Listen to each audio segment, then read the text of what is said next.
Hello, everyone, and welcome to another IFN interview.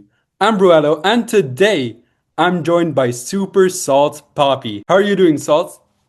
I'm good, Leo. Finally, nice to meet you, man. And thank you for inviting me in your show. Thank you, bro. And so, yeah, let's get straight to it.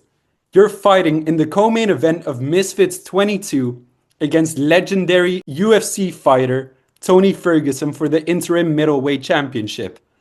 How did this fight happen? I just told Mams I wanted to fight as soon as possible. Um, he got back to me and I was offered Tony Ferguson. He said that Tony Ferguson wants to fight and I accepted the fight. It's a very good Wow. opportunity. It's a very good opportunity for me. And yeah, here we are. So, what was your first reaction when you found out that you were going to be facing Tony Ferguson? No, no, actually, I gave Mams the list of all the Mhm. big names, like what Jake Paul has Oh, fought yeah, yeah. in the past, all the biggest name in the MMA, and yeah, I included Tony Ferguson, like Nate Diaz, Mike Perry, you know the bunch, Of course. and Tony Ferguson is the one that he's ready, and Amazing. yeah, I'm excited and I'm ready to put on a show. And yeah, so how many rounds will this fight be? This will be 5 rounds, same weight, 170 pounds. Okay. Yes. Awesome, man. How has training been for this fight exactly? I've been training like really hard. After the King Candy fight, I went training straight away because I knew I was gonna get a tougher challenge. And yeah, I've been working on new techniques, new strategies, working on my weaknesses, and I'll be prepared for the best Tony Ferguson.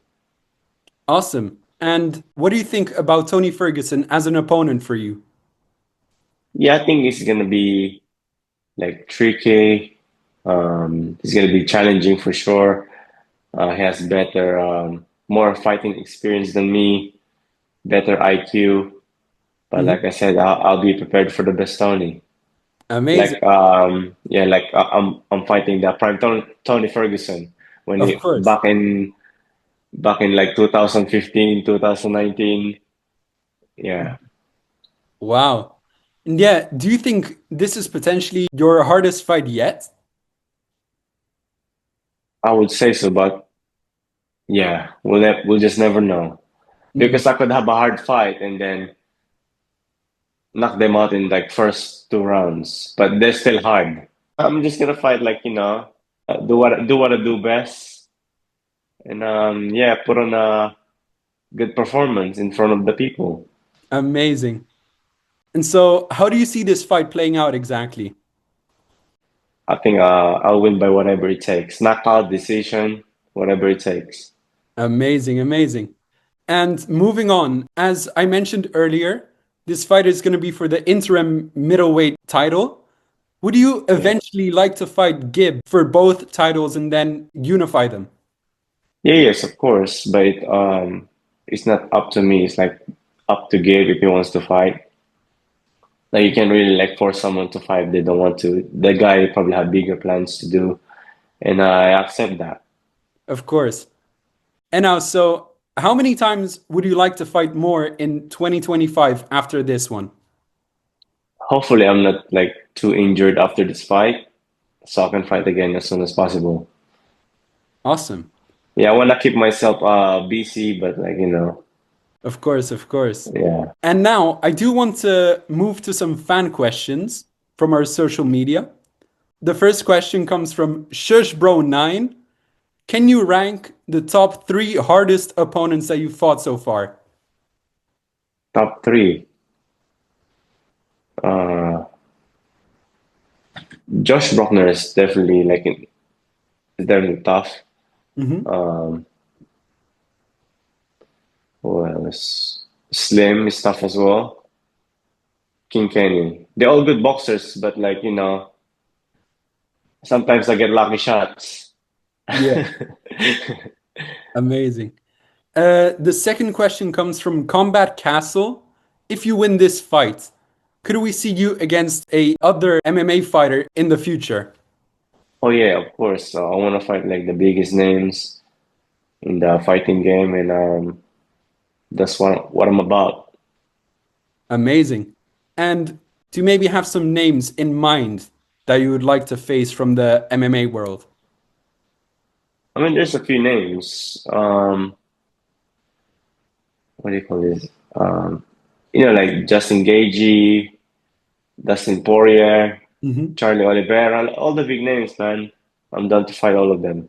Awesome.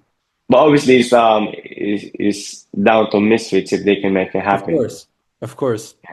So Yeah. that's why I'm very grateful to Misfits Boxing for giving me this opportunity and to Tony Ferguson because Tony didn't really have to like fight me.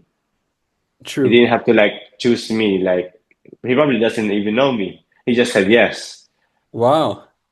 Yeah, he could have let some other influencers get an easy win, but he's fighting me instead.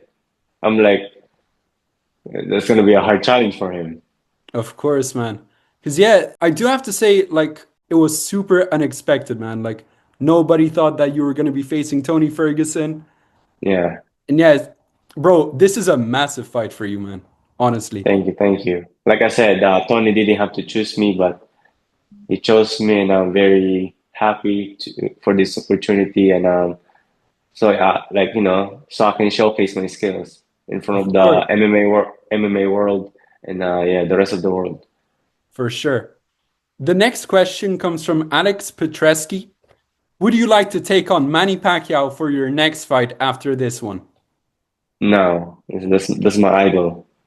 I wouldn't find my Wow. my idol. Yeah, The next question comes from Has9. Would you fight Slim again or Jarvis? I don't really mind like who I fight next. It's up to them if they want to fight me. But right now, look what I'm doing. I'm Of fighting the course. biggest names in the fighting world. They should be doing this, but instead they're like sitting on the sideline. Yeah, yeah, yeah, true. The last question comes from Patrick C. Star. What is your biggest motivation? Being able to look after my family and of course making sure I'm good for the future. Amazing, man. Awesome, bro. And now, finally, what is your message towards Tony Ferguson ahead of this fight? I just want to say, may the best man win. I hope we are both safety at the end of our fight, and that's about it. May the best man win, indeed. Salt, thank you so much. I really appreciate you. I hope you guys enjoyed and see you all next time. See ya.